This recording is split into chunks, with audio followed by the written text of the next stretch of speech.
Hello friends, आशा करता हूँ कि आप सभी अच्छे होंगे। एक बार फिर से स्वागत करते हैं आपके अपने YouTube channel pharma warrior hub में।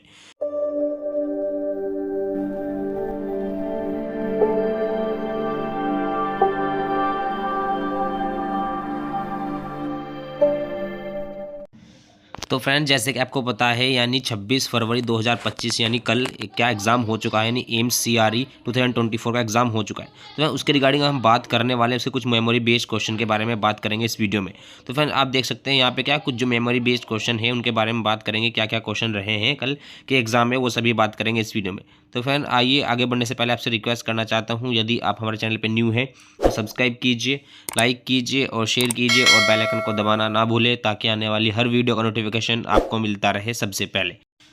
तो फ्रेंड्स, आप देख सकते हैं ये पहला क्वेश्चन आपकी स्क्रीन पर आ। तो सर मैं आपको बता दूं कि जो ऑप्शन हो सकते हैं ये ऊपर नीचे हो सकते हैं, क्योंकि क्या है ये मेमोरी बेस्ड क्वेश्चन है, तो इसलिए एक जो ऑप्शन हो गया वो एक आधा ऊपर नीचे हो सकता है, तो फ्रेंड उसको आप कंसिडर कर सकते हैं। तो फ्रेंड स्टार्ट कीजिए। पहला क्वेश्चन देखिए, यहाँ पे इसमें लिखा गया है कि Dettol is listed in which schedule as per drug and cosmetic act. तो डिटोल कौन से शेड्यूल में आता है? तो फ्रेंड आप देख सकते हैं इसके अकॉर्डिंग दिया गया है जो schedule O, schedule K, schedule W और शेड्यूल C। तो फ्रेंड जो हमारा शेड्यूल O होता है उसमें क्या होता है, उसमें हमारा होता है क्या होता है, डिसइंफेक्टेंट्स के बारे में बात की जाती है। और जो शेड्यूल के होता है यहाँ पे इसका आंसर होने वाला है शेड्यूल के, क्योंकि शेड्यूल के अंदर ही क्या है जो हमारे जो अदर 12 प्रोडक्ट है उनको यहाँ पे लिस्टेड किया गया है, आप जा करके देख सकते हैं। तो फ्रेंड क्या है, और जो शेड्यूल W होता है वो क्या है, उसमें जेनेरिक प्रोडक्ट आते हैं, जेनेरिक ड्रग के बारे में बात की जाएगी। और शेड्यूल जो C होता है हमारा, उसमें एंटी सीरा और वैक्सीन के बारे में बात की जाती है। तो फ्रेंड चलिए बात करते हैं नेक्स्ट क्वेश्चन के बारे में। Question number 2, which of the following plant have anti neoplastic property. Anti neoplastic का मतलब फ्रेंड होता है एंटी कैंसर एक्टिविटी। जो एंटी कैंसर एक्टिविटी कौन से प्लांट के पास होती है? तो फ्रेंड इसका आंसर होने वाला है सेकंड, यानी B आंसर होने वाला है कैथारंथस रोजेस, जिसको सदाबहार बोलते हैं, जिसको विंका भी बोलते हैं, ये इसका आंसर होने वाला है। तो फ्रेंड इसके अंदर से आपको यहाँ पे केमिकल कॉन्स्टेंट देखने को मिलता है, यहाँ पे विनक्रिस्टीन विनब्लास्टीन, जो एक एंटी कैंसर की तरह यूज़ किया जाता है हमारे किसमें, कैंसर ड्रग में। तो फिर क्या है ये बात होने वाली है यहाँ पे, इसका आंसर है कैथारंथस रोजेस, यानी जिसको विंका बोलते हैं। तो फ्रेंड बात करते हैं नेक्स्ट क्वेश्चन के बारे में। पूछा गया है यहाँ पे प्रोप्लेंट 11 इज ऑल्सो नोन एज। तो प्रोप्लेंट 11 किसको बोलते हैं? तो फ्रेंड जो प्रोप्लेंट, सबसे पहले बात करते हैं प्रोप्लेंट होते क्या है। जैसे आपको पता है कि आप बॉडी स्प्रे यूज़ कर सकते हैं, करते हो आप, बॉडी परफ्यूम यूज़ करते हो, तो उसके अंदर जो होता है केमिकल होता है वो प्रोप्लेंट होता है, ताकि जो उसके अंदर प्रोडक्ट होता है वो प्रेशर बन के बाहर आ सके, तो इसके उसको प्रोप्लेंट का यूज़ किया जाता है यहाँ पे। तो वही पूछा है यहाँ पे, प्रोप्लेंट किसको 11 नंबर कौन से प्रोप्लेंट का नंबर होगा यहाँ पे। तो फिर जैसे आपको बता दूं, जैसे ऑप्शन नंबर A है यहाँ पे ट्राइक्लोरो मोनोफ्लोरो। तो फिर जो ऑप्शन था यहाँ पे ये था ट्राइक्लोरो मोनोफ्लोरो, मोनो मतलब सिंगल फ्लोरीन होगा, तो फिर इसीलिए इसका आंसर फर्स्ट वाला ही होगा, यानी ट्राइक्लोरो मोनोफ्लोरो। यानी यहाँ पे आपको फ्लोरीन्स देखा जाता है, नंबर ऑफ कार्बन्स देखे जाते हैं और क्या देते हैं, हाइड्रोजन देखे जाते हैं। तो यहाँ पर मिथेन होता है, यानी मिथेन, इथेन, प्रोपेन। यानी मिथेन के पास क्या होता है, सिंगल कार्बन होता है और उसके पास 4 हाइड्रोजन होते हैं। तो फिर 3 हाइड्रोजन से उसके यहाँ पे क्लोरीन अटैच हो गया, यानी ट्राइक्लोरो है तो 3 हाइड्रोजन से तो उसका क्लोरीन अटैच हो गया, 1 हाइड्रोजन से उसका फ्लोरीन अटैच हो गया। तो फिर इसका नंबर, फ्लोरीन का नंबर यहाँ पे 1 है, नहीं मोनो है, सिंगल है, तो इसलिए इसका आंसर क्या होगा, A होगा, यानी ट्राइक्लोरो मोनोफ्लोरो यहाँ पे इसका आंसर देखने को मिलेगा। तो फिर ये बात की हमने प्रोप्लेंट के बारे में। तो फ्रेंड बात करते हैं नेक्स्ट क्वेश्चन की। नेक्स्ट क्वेश्चन बोला गया है the integration time for coated tablet including film coated and sugar coated tablet.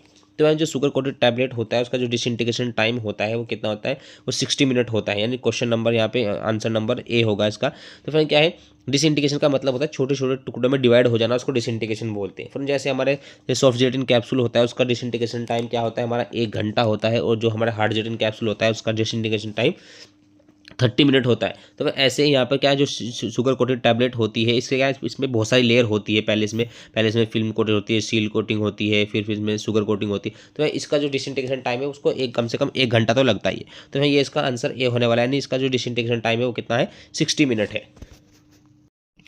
तो फिर नेक्स्ट क्वेश्चन यहाँ पे, the car price reaction is a chemical reaction use for identification of. अब ये क्या, कौन सी जो कार प्राइस रिएक्शन है किसको आइडेंटिफाई करने के लिए यूज़ की जाती है? तो फिर जो यूज़ की जाती है, यूज़ की जाती है फ्रॉम विटामिन A के लिए, विटामिन A के ये आइडेंटिफिकेशन के लिए यूज़ की जाती है। तो फिर यहाँ पर आंसर होने वाला है आंसर नंबर B, यहाँ पर इसका करेक्ट आंसर होने वाला है। तो फिर हम बात करते हैं नेक्स्ट क्वेश्चन के बारे में। Donepezil is use for the treatment of. Donepezil कौन सी ट्रीटमेंट के लिए यूज़ की जाती है? तो फिर जो डोनापेजिल होती है वो यूज़ की जाती है यहाँ पे अल्जाइमर के लिए यूज़ की जाती है फ्रेंड। तो फिर इसमें बहुत सारी ड्रग आती है, जैसे रिवास्टिकबिन आती है, यहाँ पे टेक्रिन आ जाती है। तो जो टेक्रिन है वो पहले बहुत ज़्यादा यूज़ की जाती है, लेकिन बाद में वो एज अ कार्सिनोजेनिक हेप्रोटॉक्सिक की वजह से उसको क्या उसको बैन कर दिया गया था। तो फिर अब जो मोस्टली यूज़ होती है यहाँ पे अल्जाइमर में डोनापेजिल ही यूज़ होती है। तो फिर क्या है, ड्रग ऑफ चॉइस भी बोल सकते हैं आप इसको, क्या है अल्जाइमर की ड्रग ऑफ चॉइस भी बोल सकते हैं डोनापेजिल। तो फिर क्या है, इसका आंसर होने वाला है ए, यानी अल्जाइमर में यूज़ की जाती है। Donepezil is a drug which is use in Alzheimer's.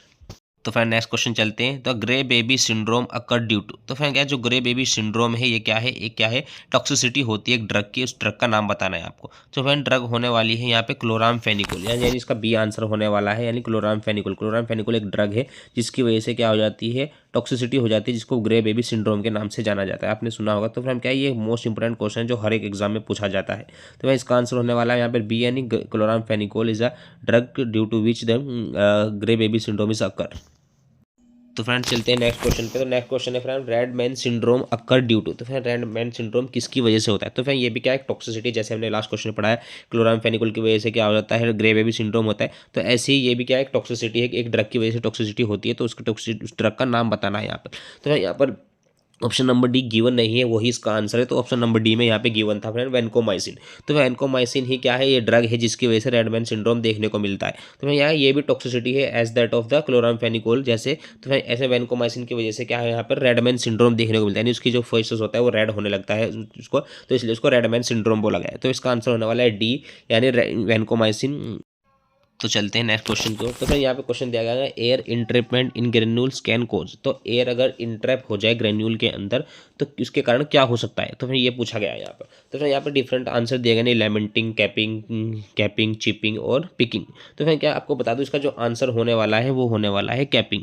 तो फिर क्या है, यानी आंसर सी होने वाला है। तो फिर कैपिंग क्यों होती है, क्योंकि जो जब दो पंचेस आपस में एक क्या मटेरियल को क्या करते हैं, पंच करते हैं, तो इसकी वजह से जो बीच में क्या होती है, कुछ एयर बबल्स आ जाते हैं, जिसकी वजह से वो उसमें क्या हो जाते हैं, उसमें पंच हो जाते हैं, जिसकी वजह से जब एयर बबल्स आ जाते हैं उसके बीच में, तो जब एयर है तो एयर तो बाहर तो निकलेगी भाई। तो जब एयर बाहर निकलती है तो उसकी वजह से वो क्या है, जो टैबलेट्स होती है उसकी कैपिंग होने लगती है, यानी ऊपर से उसकी ऊपर से या नीचे से उसकी बॉटम से या टॉप से उसकी क्या कैप की तरह उतरने लगती है, तो इसको कैपिंग बोलते हैं। तो फिर क्या है, इसका आंसर होने वाला है कैपिंग, यानी सी इसका आंसर होने वाला है।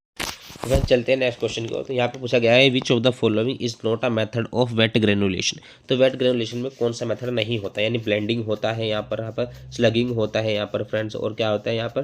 तो फ्रेंड क्या है, इसमें यहाँ पे एक आंसर नहीं दिया है, यहाँ पर एक आंसर इसमें था, इसमें आंसर था शिफ्टिंग था। तो शिफ्टिंग एक होता है, तो स्टेप था यहाँ पे वो नहीं गिवन है। तो फिर क्या है, वो ही इसका आंसर होने वाला है शिफ्टिंग, यानी क्या स्लजिंग तो होता है, ब्लेंडिंग भी होता है और मिक्सिंग भी होता है। तो मैं वेट ग्रेनुलेशन जब ग्रेन्यूल बना रहे हैं तो गीला है तो मिक्सिंग तो करना पड़ेगा ना उसको भाई, मिक्सिंग करना पड़ेगा, ब्लेंडिंग करना पड़ेगा और फिर क्या करना पड़ेगा, उसको स्लगिंग भी करना पड़ेगा। लेकिन यहाँ पे एक आंसर था शिफ्टिंग, वो जो यहाँ पे गिवन नहीं है, वही इसका आंसर होने वाला है शिफ्टिंग। तो चलते हैं फ्रेंड नेक्स्ट क्वेश्चन की। Which method is use to sterilise the surgical dressing. अब इसने क्या कहा कि कौन सा मेथड यूज़ किया जाता है सर्जिकल ड्रेसिंग को स्टाइल करने के लिए। जैसे क्या है, जो डॉक्टर्स होते हैं इस ऑपरेशन के थ्रू अपना क्या होते हैं, अपना एप्रन वगैरह पहनते हैं, जो कुछ पहनते हैं, अपनी कैप वगैरह पहनते, तो उनको स्टराइज करने के लिए कौन सी मेथड का यूज़ किया जाता है, ये पूछा गया है यहाँ पे।